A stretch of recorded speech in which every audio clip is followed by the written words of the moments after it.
is an open letter to friends and family. Um, about a month ago, maybe a little more,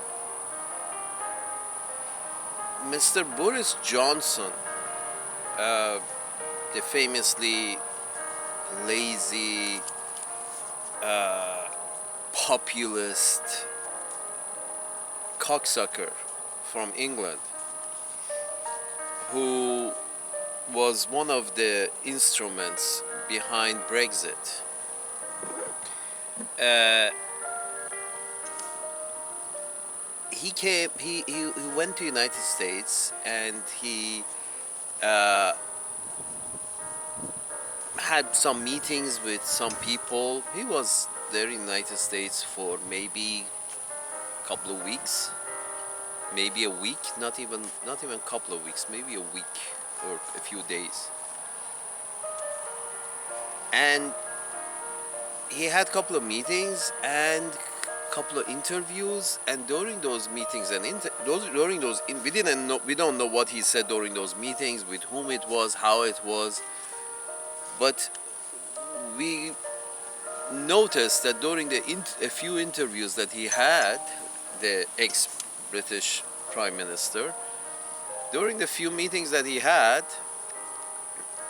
we are talking about in the spring of 2022. During the few interviews that he had, he kept on pushing that, who is this Tucker Carlson? Who is he? What the fuck is he? Why is he speaking? Now, Tucker Carlson is a talking head, is a anchor, was an anchor in Fox News. And Fox News in general, pushes a lot of bullshit.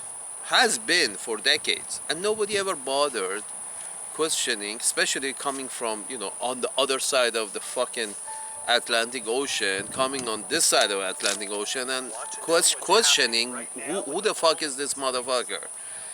Nobody bothered because, Fox News has been running bullshit for decades, 20, 30 years now, and nobody ever bothered with it.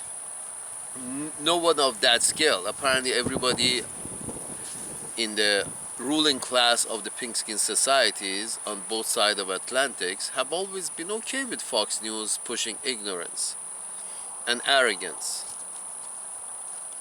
in America. But this one instance, this one talking head, what was it that he became a target? Just one thing. Every other bullshit that he uttered was the same bullshit that other anchors in Fox News utter about the immigrants, brown people and the yellow people and red people, this people, that people, the other people, about, all the bullshit they're running. But the thing is, this one host, one speaker on Fox, Mr. Tucker Carlson, was talking about one issue that apparently was that others in Fox News or other news media didn't speak about, and that is, he spoke against starting a major war with Russia, a major power. That was it.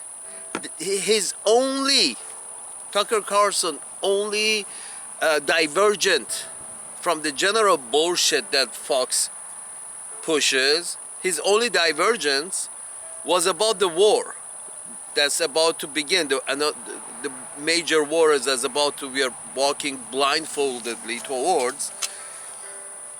His objection was towards that. Other bullshit that he spoke of is usual. All other anchors on Fox News also speak the same bullshit, the same language. They push the same bullshit. But over this one thing, he was against. He was against, going to war, starting a major war because it's a major power.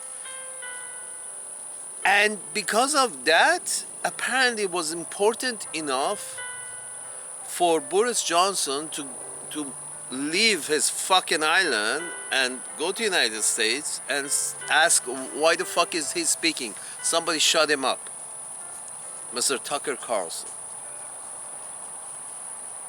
So, now this Boris Johnson is the same Boris Johnson who was involved major force behind Brexit, and who's clearly, by even the way he manages his hair, and or rather doesn't manage his hair, it's a way for him to uh, try to communicate with public, that give a subliminal message that I am one of you, I am a slob like one of you. You look at my hair, it's always messed up. And that's how, and this is the same England that in 2016-17 they left the European Union. In 2021 they finished their first aircraft carrier. Now they have 2 aircraft carriers in the spring of 2022. This is the same England that here is interesting thing for all other people around the world, that you should know that NPR, it's a national public radio of United States. Mostly progressive people listen to, mostly those who don't listen to Fox listen to NPR. NPR doesn't produce its own international news most of the time.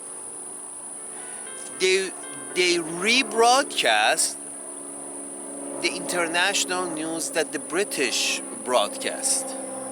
It's sort of like, here is BBC's news, we are rebroadcasting it on NPR. Now, I don't know if you know how colonies work. For example, a British colony in Africa, like let's say Zimbabwe, you would think, an ex-British colony, you would think during that time that it was a colony, you would think that it does make sense that as it is a colony, that as it has been totally subjugated by the British, and the governor of Zimbabwe answers to the British, you would expect that Zimbabwe rebroadcasts the British news, the news that the British broadcast. It's understandable, sort of like, okay, here is our master, has our country under total control, this territory of Zimbabwe under total control, so the governor is British or answers to the British. Therefore, we are going to rebroadcast whatever British news it is, whatever international news, however the British see the international arena, that's how they're going to rebroadcast it in their colonies. I repeat again. When you rebroadcast some other country's news in your country, that means you want your people to have the same international perspective as the country that produced that news, that international news. That's the whole point. So how is it that ex-master of United States, ex-ruler, ex-colonizer of United States, which were the British, they had a few wars together for the United States to become independent. How is it that the British are still treating the United States as a colony? The British international news is rebroadcasted in National Public Radio of the United States.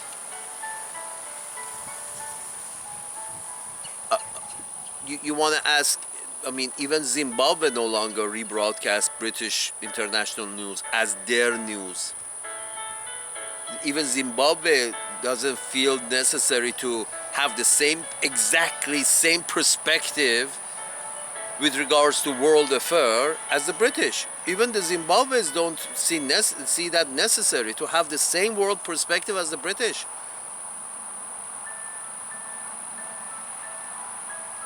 And then you wonder, okay, has colonialism ended in the United States, or are the British still ruling? Because it seems that the British, behind the curtain, the British are directing the direction of United States, directing behind the scenes. And the next prime minister comes in, the one that is prepared the Brexit. Here's the thing about Brexit. Brexit was the first shot of World War III. Why? Because as long as the British were part of the European Union, their foreign policy had to match the European Union. Their defense policy had to match the European Union. All of that. Their economic policy had to match the European Union. They pulled out on purpose, and not the regular folks. Anybody who has listened to my videos before knows that I don't, the common man has shit for brains. It's not the common man doesn't pick the direction that a democracy moves. No, the upper echelon of society pick the direction that they want to go. And then the common man, who's more a spinal cord and less a brain, decides that yes, that's the right direction to go. And Brexit was basically dictated from the upper echelon of the British society to the British society to vote in a certain way to leave European Union.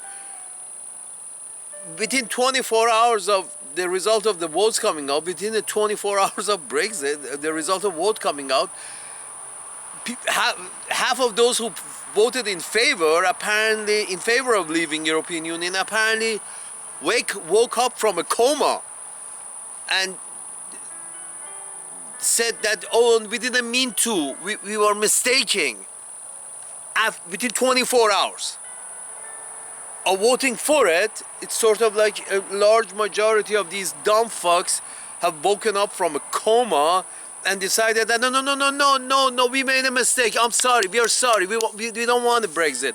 But then the upper echelon, by that time, the upper echelon already had the voted that they wanted, and moved the process along, while the British public, who are just like any other public, a bunch of schmucks, cocksucker, common man, were very sad that they voted for leaving European Union. And you're going to tell me democracy works because schmucks think and analyze and then vote. Fuck you.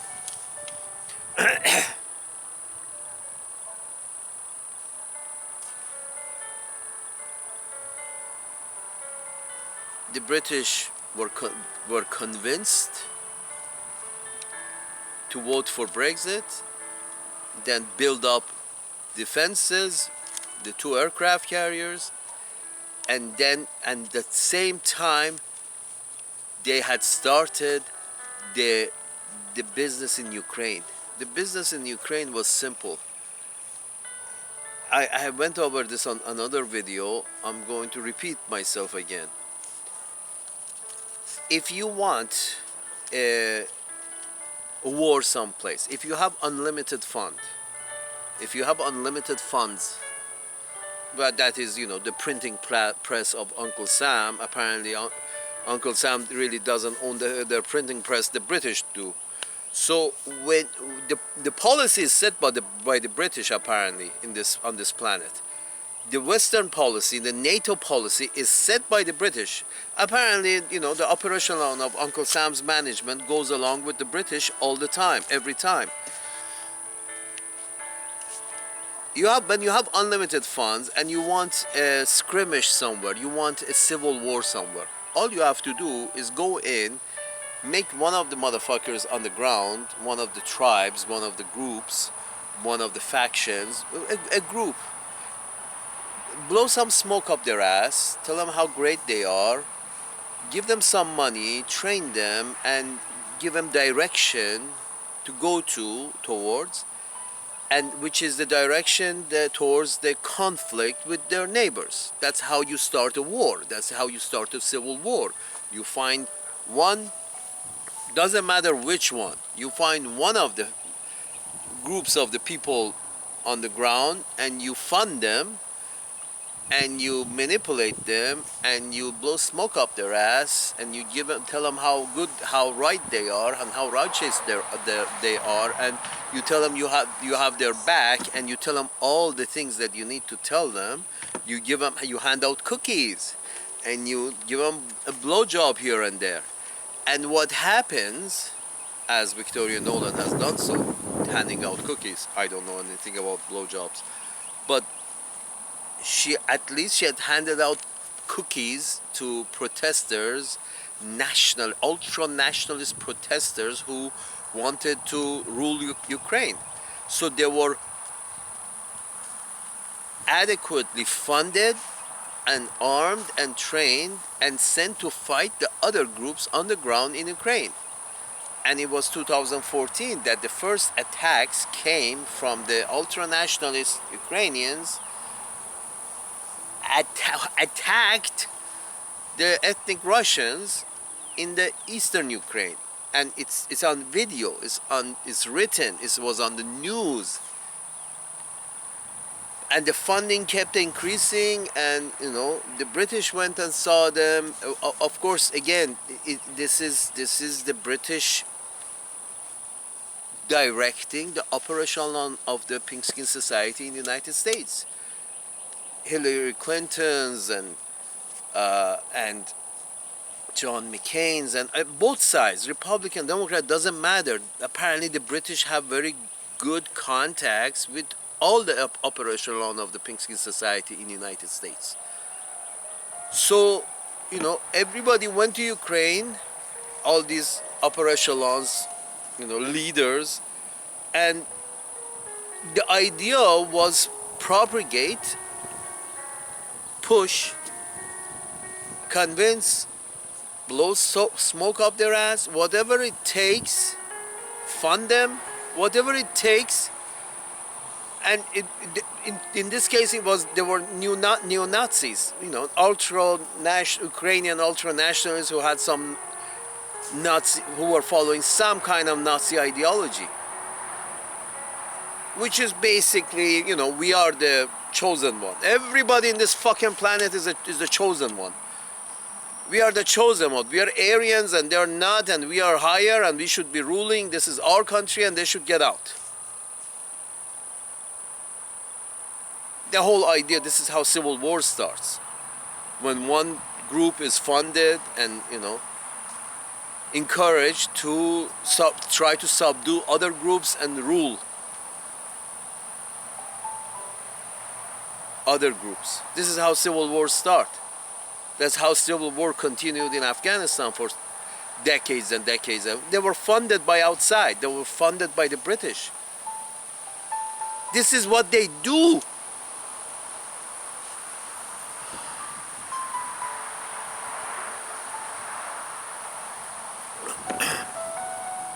So they go and fund these neo-Nazis in Ukraine, and these neo-Nazis and blow smoke up their ass and tell them how good they are, how righteous they are, that they should be ruling and they shouldn't be, trying to work anything out with the Russian minority in Ukraine, knowing well that the Ukraine is a neighbor to Russia, and if you fuck with the Russian minority in Ukraine, you start fighting with them, Russia is going to be drawn in. It's not that difficult to grasp. This has a large Russian minority in Ukraine, and it's not like this Ukraine is in Mexico's neighbor. Ukraine is Russia's neighbor. And if you have, you tell one group, one ethnicity in a country that, yeah, you have their back and they should try to take over and subdue the other ethnicities, in case of Ukraine, the ethnic Russians, then you will have civil war. And then because Russia is Russia, they're not going to sit around to see their people, you know, be subjugated, be killed, be run out of the country, be, you know, they're going to get involved in the war. So this whole fucking thing was a British plan. World War III, I'm saying it right now. World War III is being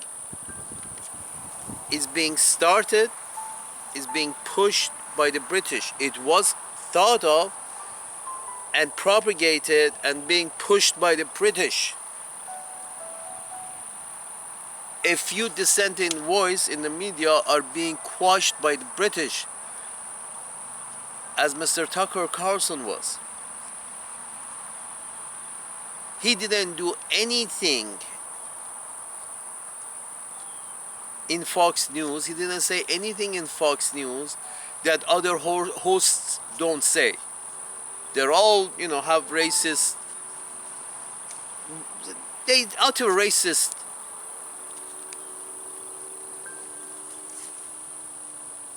words, racist agenda. They have a racist agenda. They are propagating full-time ignorance and arrogance. But the only distinguishing factor with Tucker Carlson was he was against, you know, this starting a major war with Russia. And he was out.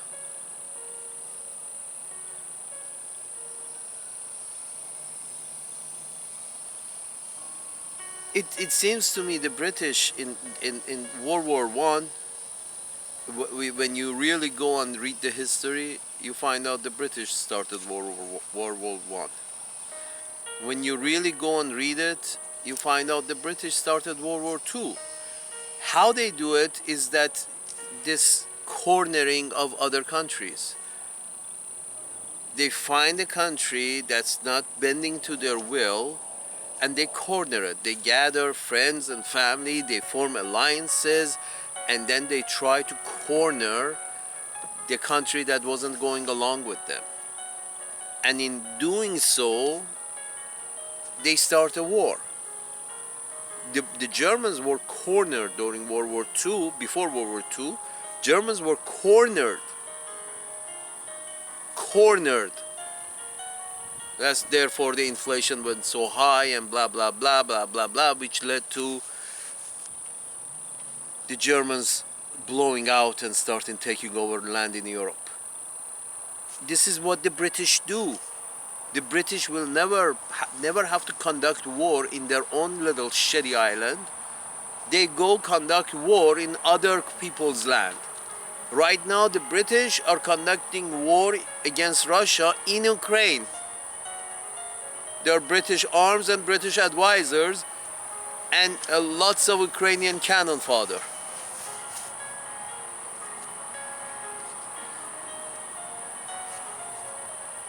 You would think as an Ukrainian, this is your fucking neighbor. Who better to have good relationship than your neighbor? Because you can do all kinds of fucking trade with your neighbor. Why would you want to go to war with? Why would you want to try to subdue a large population of your neighbor's ethnicity in your land? Subdue them, you know, they literally attack them. They burned some of them they burned buildings that contained some of them in Odessa and other places. These are ethnic Russians that were attacked by this ultra-nationalist, this is our country, you get out. Now these are Russians who have been living there for a couple of generations now. And you really want to piss your neighbor off? Start killing their ethnic population in your country. That's the ultimate receipt to go to war. That's the checklist. If there was a checklist to how to go to war, is start killing people who belong to your neighbor's ethnicity in your country. Because countries are not these, you know, geographical borders are man-made. Here's the thing: how can if for example, if the Irish want to go to war with the British, or if, let's say, Russia wants to start a war between Ireland and England. What is the best way to go about it? Go start pouring money into some fundamentalist Irish nationalist funds in Ireland and have them start attacking Northern Ireland. Although Northern Ireland is, part of England, but have the Irish start attacking Northern Ireland and saying that no, this land is, all of this island is ours. You will have a war between the Irish and the English in a few days. You can't convince a country cannot start attacking a major minority that has that's the majority of them are in the neighboring country, and not to expect to start a civil war and eventually an international war. Why would you do that? Because Victoria Nolan came over there and distributed some cookies and blew some smoke up some people's asses.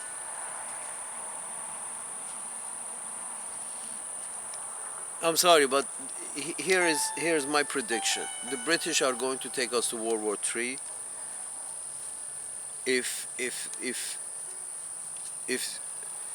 the smart people in the United States don't realize this. The British are going to take the whole world into World War III. The British idea is that we live in an island and no war is going to be, we are going to defend this island really, really well, and no war is going to be conducted in our island. So that's how they feel. And they don't mind starting World War II to World War III, just like they didn't mind starting World War I and World War II. Because they feel they're immune. They're living in their own island and they're immune. So they feel they don't mind starting a couple of more wars. World wars.